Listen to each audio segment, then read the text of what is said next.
When Kim was in grade 2, she wrote a short story, and she handed it in to her teacher. Once upon a time, there was a happy balloon. It would float around happily, but all of a sudden, it ran out of helium, but it still had air, and it was so sad it made a storm of tears. The end. Little note from my teacher here says, I run out of helium some days too.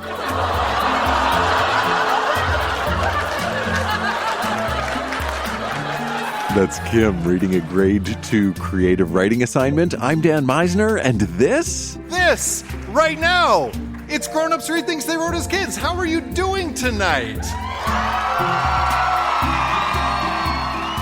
This is a show where we go back in time to remember the good, the bad, and the awkward parts of growing up.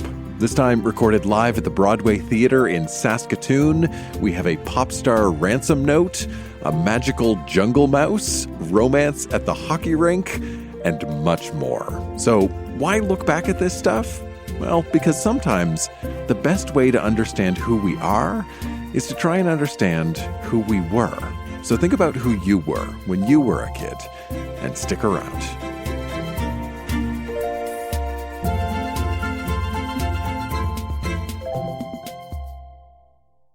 Do we have fans in the room of the musical groups NSYNC or the Spice Girls?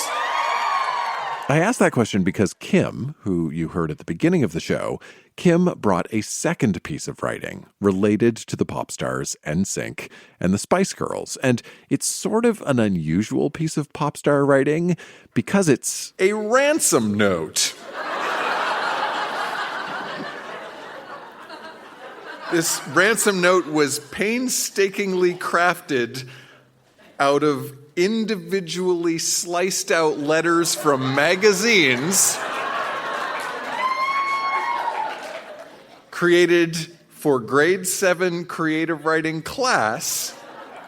It's a ransom note to do with Kim kidnapping NSYNC and the Spice Girls. Please welcome Kim to our stage.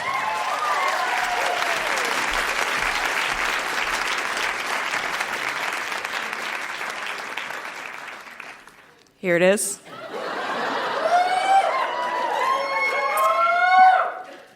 To the holder of this letter, I have kidnapped the Spice Girls and NSYNC. If you do not abide by my rules, their chestnuts will be roasting on an open fire. This is what I want, what I really, really want.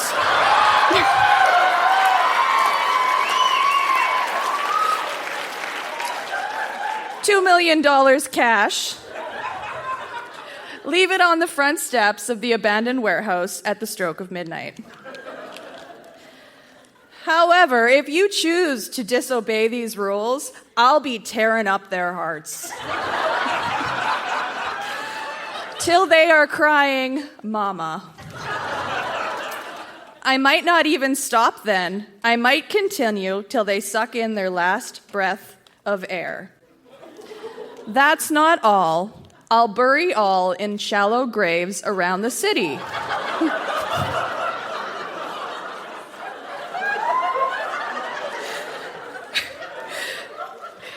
If you don't leave the money, you will get no rest because I will be watching you. Got it? Thank you.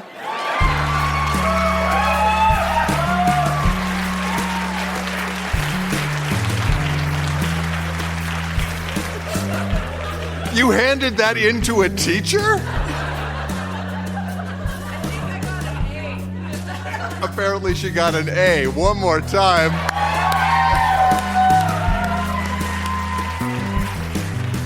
If you want to see Kim's ransom note in all of its meticulously crafted glory with every letter carefully sliced out of a magazine, if you want to see that, we have posted a photo. There's a link in the show notes on your device right now.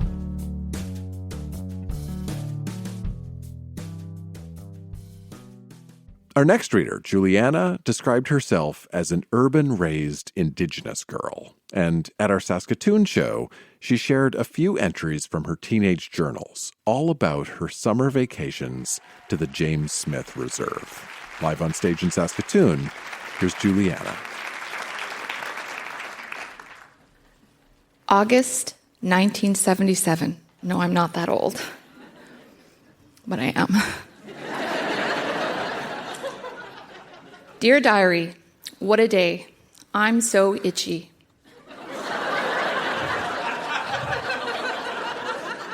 I am on James Smith, and we went to the creek and swam. We drove there on the back of Musham's tractor. He hit a bump, and I bounced off and hit the dirt face first. I hit pretty hard and started crying. My stupid brothers were just laughing at me, especially Andre and Mike. I'd like to see how they feel if that happened to them. My face was all covered with dirt, and all I could see and smell was dirt, mixed with my tears and embarrassment. Tony said I was tough because my nose didn't bleed one bit. Andre said he could only see the whites of my eyes through all the dirt. I was so mad and crying. They were all laughing. My brothers had to yell at Musham to stop the tractor because it kept driving away. My Musham started laughing too. I'm not sure of the creek name, but there was a dirty word on the sign next to the bridge, and I don't even want to write it. The flies were biting us everywhere, so we covered ourselves in mud, and that just made us dirty and smelly. We all smelled like poo and made the flies bite us even more. It reminded me of that movie, The Birds.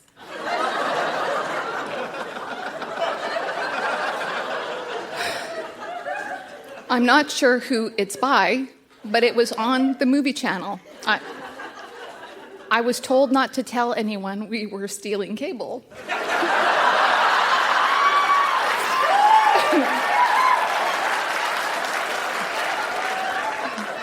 I don't even know what that means. Anyway, there were leeches too. Most of them on my brothers. There was a leech on Andre's Winky, and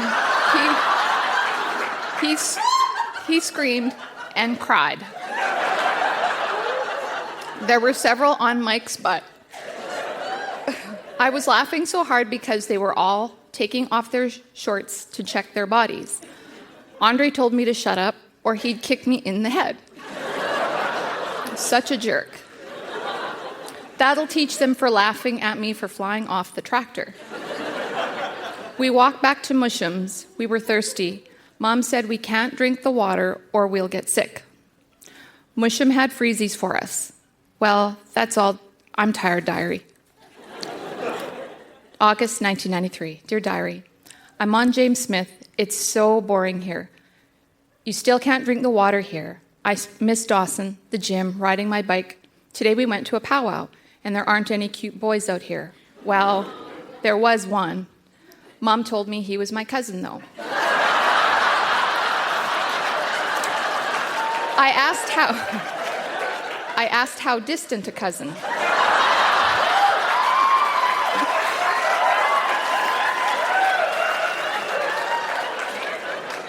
And my mom just gave me a dirty look. I wanted to kiss him. Holy. It's not like I want to marry him. I mean, I am only a teenager. Mom loves to give me dirty looks. It annoys me, like as if I can give her dirty looks because she wants to go to the bar. Anyway, the powwow drums were cool and loud, and they made me cry. God, I'm so weird. Everyone was dressed in cool clothing. Makes me wish I had grown up on the res. I want to learn powwow. Instead, I learned jazz and lyrical. The best thing about the powwow was that boy, the fry bread and bannock and jam and melted butter. Oh, that boy sure melts my butter.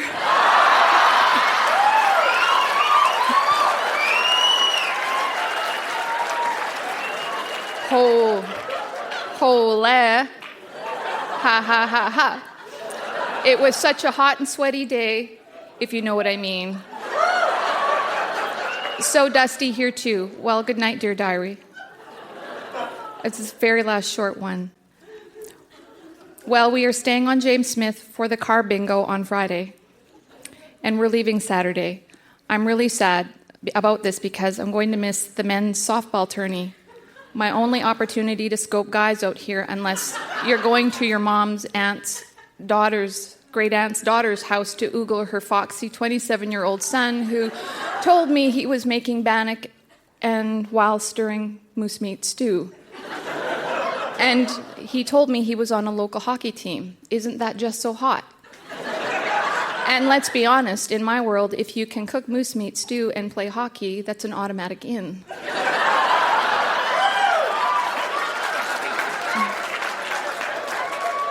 I wonder if he knows how to make fry bread. Anyway, off to bed. Tomorrow we are going jigging to the jigging contest at the school, James Smith, where life seems primitive because there's still no clean drinking water in sight. Res life is just tragic and weird. Thank you.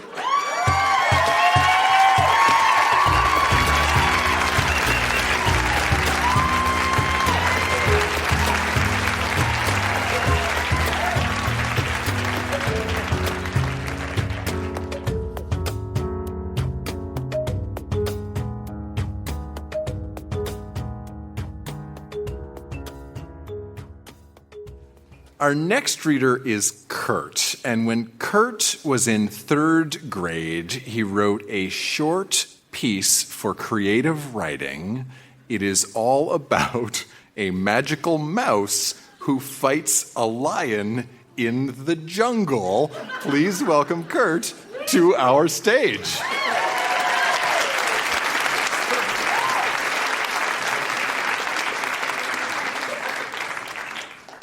The Magical Mouse by Kurt. Once there was a magical mouse named Trevor. He lived in the jungle. One sizzling day, Trevor ran into a lion. The lion said, "You look like a good snack." But Trevor used his magic and put the lion to sleep, and then he escaped. Soon, Trevor got thirsty. So, Trevor took a drink from the cool river. A crocodile said, "You look like a grand snack." Then the lion showed up and said, "Here is my snack." Trevor put both of them to sleep.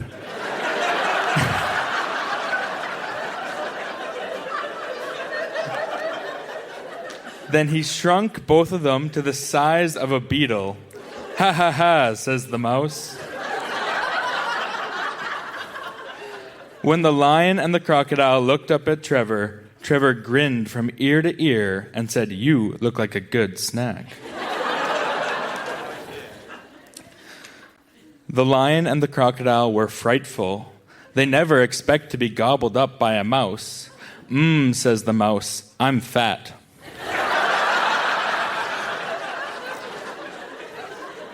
Trevor devoured them, licked his lips, and went on his way. He never saw another predator again. Thank you.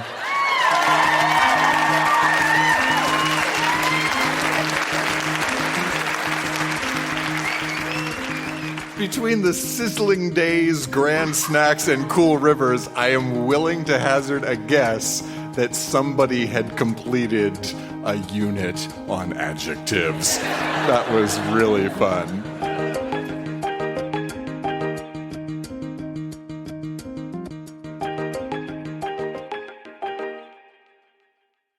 When I was a kid, one of my favorite books was a collection of poetry called Revolting Rhymes. Now, if you don't know it, Revolting Rhymes was sort of a parody of classic nursery rhymes mashed up with surprise, gross-out endings. And when I was in grade 4, I was deeply inspired by Revolting Rhymes. So inspired, in fact, that I wrote my own collection of gross-out poetry. I called it Putrid Poems, and sometimes I read selections from Putrid Poems on stage, like this parody of Little Jack Horner. Little Jack Horner sat in the corner eating his purple pie. He stuck in his thumb and pulled out a thing he could not identify. Dan. And then my teacher wrote, "Like this one, Dan. You've got talent, Dan." And apparently, I was not the only fan of this style of poetry. When our next reader, Michelle, was 15, 16, and 17, she wrote a lot of poems, including one entitled Nursery Rhyme from Hell. And at our Saskatoon show, she shared that one and a few other selections. Please welcome Michelle to our stage. A quick heads up, Michelle's poems include some cuss words, which we do not bleep, and some intentionally violent imagery. There's your heads up. Here's Michelle. Nursery Rhyme from Hell. 1, 2, buckle my shoe. 3, 4, he is soon out the fucking door. He's like Georgie Porgy pudding and pie. Kissed the girls and made them fucking cry. If he is blind like the 3 mice, he better watch out, 'cause I have the carving knife and I'm about to scream and shout. I'm going to push him down the hill, have him tumble like Jack and Jill, in hopes he gets lost with some sheep, won't look for him like Little Bo Peep. Hickory dickory dock, I'm going to cut off his cock.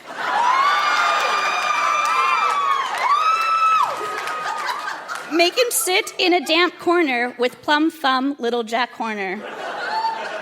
I won't be like Miss Muffet, I'll actually be brave and cause shit. I'll say, boys are evil and full of crap and don't love. That's what little boys are fucking made of. Peter, Peter, pumpkin eater, I'm a fucking man beater. Just about to crack his skull like Humpty Dumpty who sat on a wall. June 2004.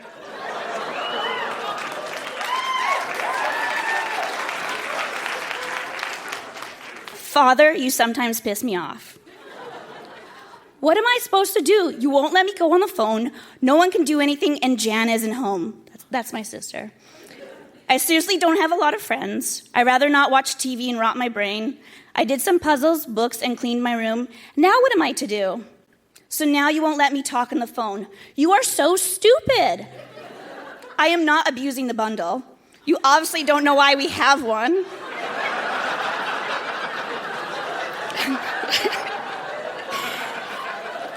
Because of you, I'll have no friends.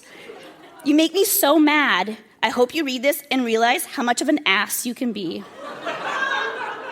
I am so bored. This is such a fucked up life. Can't do much of anything without you on my ass. I wish I could tell you to shut the fuck up or leave me the fuck alone, but I have some respect. Whatever.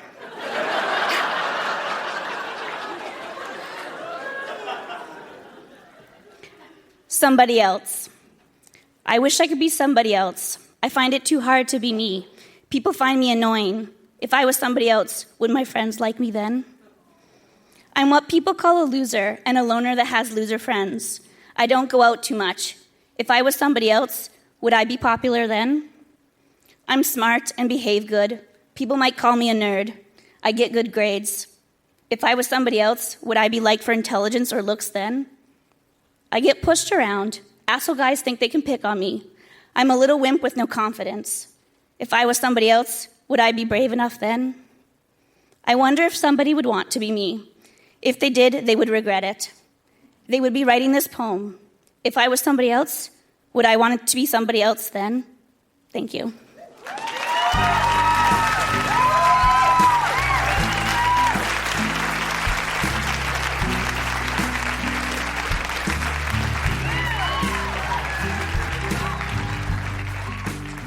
After the show, Michelle told me that poetry was how she coped with her emotions growing up, that it was a creative outlet she could use to express herself and get through the melodrama of being a teenager. I asked Michelle about that last poem she shared, Somebody Else, and what she would tell her teenage self if she could go back in time.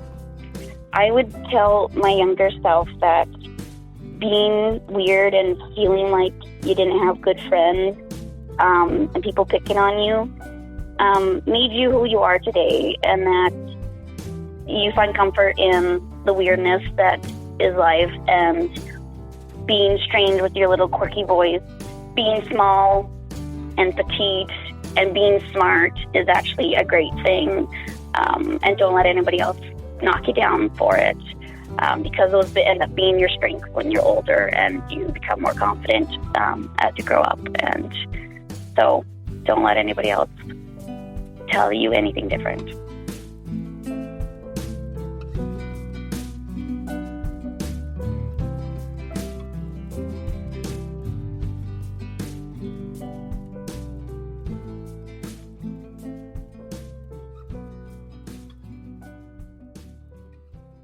When Kim was 12 years old, she described herself as a little bit boy crazy.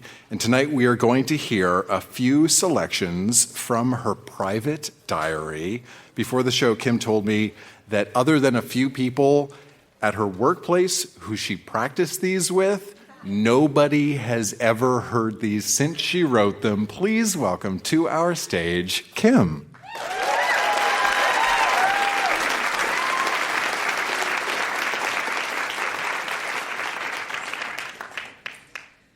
January 1st, 2008. Happy New Year. I am so happy that it's 2008. I don't know why, I just am. I made $25 babysitting last night until 3:30 a.m. I'm happy because I am Kate, the lead female role in our junior drama production. It's called Imperfect Proposal. It's really funny. I have to get kissed on the cheek by this gross kid, Brooks. Brooks is one of my best friends. Now, I wish Ben was in place of Brooks. Then my dreams for the last 8 years would come true. I also wish that Ben would ask me out. I would float on the clouds if he did. I can't wait until I'm older and I could probably go on dates with him and make out. That would be awesome. January 7th. Hey, diary, you know that Ben guy I was telling you about? I think he might actually like me. We got a new seating arrangement in class today. I'm so lucky because I get to sit by him for like the 4th month. I mean, I sat by him for 3 months this year, and January will be 4. I think fate is trying to get us together. Also, he always smiles at me when something's funny, or if someone says something funny, we look at each other and smile or laugh. He always asks me about stuff during class and on the bus. I think 2008 is my year for love. I have a good feeling about this year. January 11th. Okay, forget everything I said about how hot and awesome Ben was. There are these new kids I met today at my brother's hockey tourney, and they are like 10 times hotter. His name is Kyle. He hits on me all the time. I said I don't like him, but I really do. I'm probably going to see if he has a Facebook and add him. He is absolutely a total hottie. He had his hockey stick and put it in between his legs and said, "You want to feel my stick?"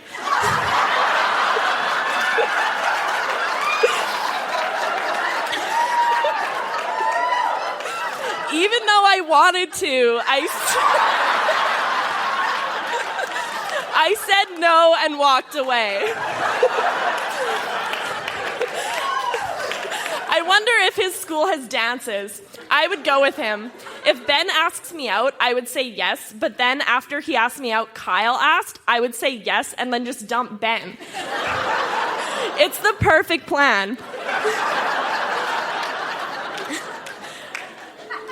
June 23rd. I'm so sorry I haven't written in a while. I couldn't find the key. But anyway, I heart Kyle. I am totally in love with him. He is gorgeously adorable. He's so quiet, but so talkative, so shy, yet so outgoing. He's always looking at us. Every time I glance at him, his hotness is just so hot. Kyle is a hottie. I always daydream of our wedding day. The first dance song will be When You Look Me in the Eyes by the Jonas Brothers. February 8th. Today's Superstore was really super. Oh, Oh, and by the way, I'm totally in love with Devin. Blonde hair, blue eyes, so perfect. I love him so much. Also, I'm not allowed to like Kyle anymore or Brayden because that's who Aaron and Mercedes like. But whatever, because I love Devin. I haven't really talked to him yet, but he's still so sexy. Aaron and I have this theory that they will fall for us soon and ask us out for Valentine's Day or something. Words just can't describe how I feel about Devin. Just listen to When I'm With You by Faber Drive or Never Gonna Be Alone by Nickelback, and you might understand. And then I have a poem I wrote about him. I can't explain my love for you. I don't want any other. You're a 10 on all 3 levels. I'm glad you're not my brother. Thank you.